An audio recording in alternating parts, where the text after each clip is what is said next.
What's going on, everyone, and welcome back to another video. Today we'll be doing something a little bit different though. No Overwatch, for one thing. That's the only time I'm going to mention Overwatch apart from that time in this video. Today we'll be talking about 5 of the games, or the top 5 games, depending on how you look at it, that really influenced my interests in gaming today, and in some cases why I make these videos. So without further ado, we're going to jump straight in. First up at number 5 is a game that I feel everyone loves. Anyone that played video games as a kid is going to love Crash Team Racing.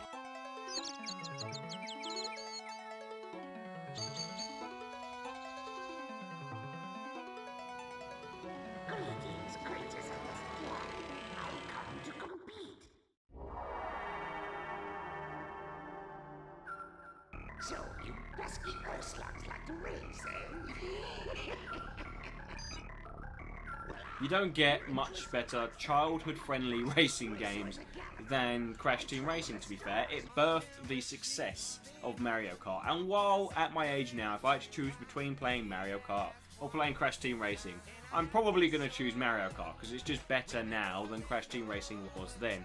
But Crash Team Racing is the influence for that style of game. It is the first game that I remember of that type being that good. Now, don't get me wrong, there probably were games as good as Crash Team Racing before it, but it's the first one that I remember, so don't lynch me. Okay, there was just something about being able to play as Crash Bandicoot and Tiny and everyone else in the Crash Bandicoot universe that I can't actually remember now because it's been so many years since I've played Crash Bandicoot, that it just made it so much more fun. And to be honest, I actually enjoyed Crash Team Racing a lot more than I enjoyed Crash Bandicoot. I loved Crash Bandicoot, don't get me wrong, okay, it's a classic. But Crash Team Racing was just fun, endlessly good fun, especially when you played it with other people. I used to play it with my dad, my mum, my sister, friends that came round on the PS1, and it was just awesome. I can't put into any other words than just saying it was awesomely good fun. And it's the earliest memory I have of having a great time playing video games is Crash Team Racing. Now, there was also other games like Crash Bandicoot, Spyro, a few others, you know, but it was just awesome, okay? There are a lot of games I would put in the bracket of Crash Team Racing, but none of them I remember more fondly than CTR. Up at number 4 is a game that, funny enough I lied, hasn't really impacted my taste in modern games, but has probably contributed to it in more ways than one. So up at number 4 is Tekken 3, back on the PS1, like Crash Team Racing. Now, PS1, in case you haven't realised, was the first gaming console I owned, unless you include a PC, obviously. So a few of the games on this list are going to be on the PS1. But Tekken 3 was the first fighting game that I remember playing and loving. I enjoyed Tekken 3 like I'd enjoyed no other fighting game before it. And to be perfectly frank, and this is what I was talking about, I haven't enjoyed another fighting game since anywhere near as much as I enjoyed Tekken 3. Don't get me wrong, Soul Calibur 3, was it, on the original Xbox, was really good fun. As was Tekken Tag on the Xbox 360. Shit, I don't remember. But those two games were fun as well, but Tekken 3 is, for me, the best fighting game that I've ever played. Now, in the following years, like I said, I did play more Tekken games, Mortal Kombat games, Soul Calibur, even a couple of Street Fighter games, but none of them ever quite lived up to the enjoyment I got out of Tekken 3. And now, as I am, 24 years old, I don't like fighting games, which is a crying shame, because if they released another game with just good, consistent quality, like Tekken 3, I'd probably fall in love with it, to be honest. Next up at number 3 is a game that you guys probably haven't heard of, or a lot of you won't have heard of, especially if you're of a certain age. It's a PC game called Dungeon Keeper 2. It released in 1999. So when it released, I was 6 years old, and to be frank, didn't understand why my dad loved it so much. To be honest, it looked boring, it sounded boring, I couldn't see the point of playing it. Move on, 4 or 5 years later, they hadn't released a sequel, and we still had the Dungeon Keeper 2 disc in our house. And I plugged it into the PC one day. Plugged it in? That's not what you do with CDs, is it? I put it in the PC disc tray, turned it on, and proceeded to have some of the most fun that I've ever had with a video game. Dungeon Keeper 2, while not an RTS or real-time strategy game, is very close to that, and kind of born my love for those more patience-based games where you really had to build up resources and certain things before challenging your enemy. And not only that, it had online multiplayer, it had local multiplayer, I think. Could be lying, actually. It had online multiplayer, it had playing against the AI, it had a full campaign, and it was just genuinely good fun. And it had humour in it, okay? It wasn't like a dark game or anything, no matter what you might think looking at the cover. It was just a really good quality game, and it's one of the biggest shames in gaming industry that they haven't made a third one, because it would be phenomenally popular, especially among the older generation like my dad. Next up at number 2 is a game from a series that all of us have loved at some point or another. It is Pokemon Silver. Now, Pokemon Silver was my first love of the Pokemon games. I didn't play Yellow, Blue, or Red. I'm sorry, I know, blasphemy. I played Silver. Silver was the first one I got, and after I finished Silver, I went and played every other generation of Pokemon game up until the 3DS launched. And simply, I have not loved another series as like I've loved Pokemon, to be honest with you. I still love Pokemon now, and most series, at some point, there has been a generation where I just haven't liked it. So you've got Halo 4 for Halo, you've got Battlefield 3 for Battlefield, Gears of War 2 for Gears of War. There's a game in every series that I haven't liked, but in Pokemon, it's been consistently good fun.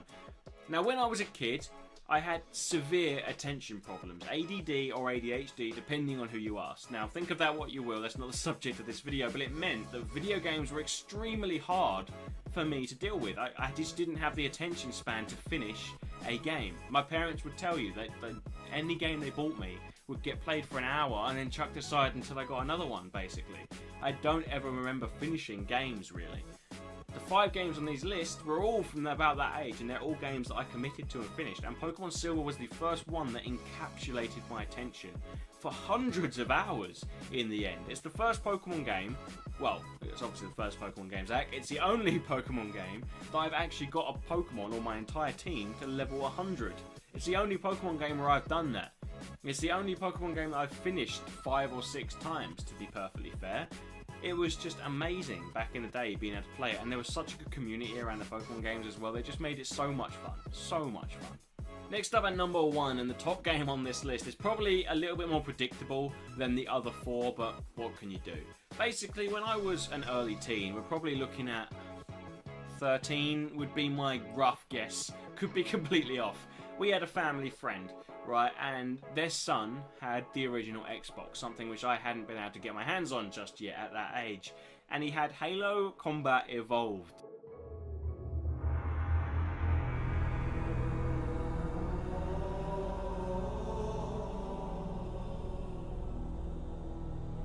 Cracking the case in 30 seconds.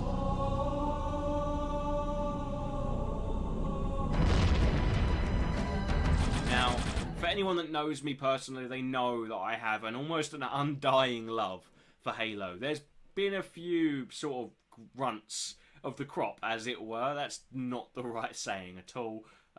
There's been a few bad games in the series, basically. Halo 4 is the main culprit, to be honest. But Halo Combat Evolved was the first game in the series, and I can't remember. I played this game for about an hour around his house. He was on 343 Guilty Spark, I think was the level. It was a level where you first see the Flood. It was that level, and I fell in love with Halo. We played through 343 Guilty Spark, and we played through the library. Easily one of the worst levels in gaming ever, and I fell in love with it. It's, to date, probably in my top 5 games, like in general, like top 5 games, Halo Combat Evolved is probably up there just for the amount of impact it had on my love for shooting games. Following Halo Combat Evolved, not only did I commit masses of time to, Combat Evolved, Halo 2, Halo 3, there was also COD 4, Call of Duty World at War, Modern Warfare 2, Battlefield Bad Company 2, Battlefield Bad Company 1. There was all sorts of shooting games that followed Halo Combat Evolved. But Halo Combat Evolved was the first-person shooter that I truly fell in love with. It's not the first one that I played, but it is the one that had the largest impact on my love for shooting games. And one of the many reasons that I still love competitive gaming, like Overwatch today. I know I said I wouldn't mention Overwatch again, but if I had to track all the way back to the first game that set me on the path to playing Overwatch, it's definitely going to be Halo Combat Evolved. Anyway, guys, that is going to be the end of this video. Hopefully you've enjoyed this. Let me know if you enjoyed having a face cam for these types of videos. Usually I would call these videos spotlight videos. But with the shake-up of my channel, as I'm trying to do, I'm just going to call it something else. If you did enjoy, though, be sure to like and subscribe. That thumbs up, that was well awkward. That was well awkward. If you did enjoy, be sure to like and subscribe. Make sure to watch out for the next video and check out some of my previous videos that are similar. And most of all, thank you so much for watching. My name has been Zach. You've all been awesome, and peace!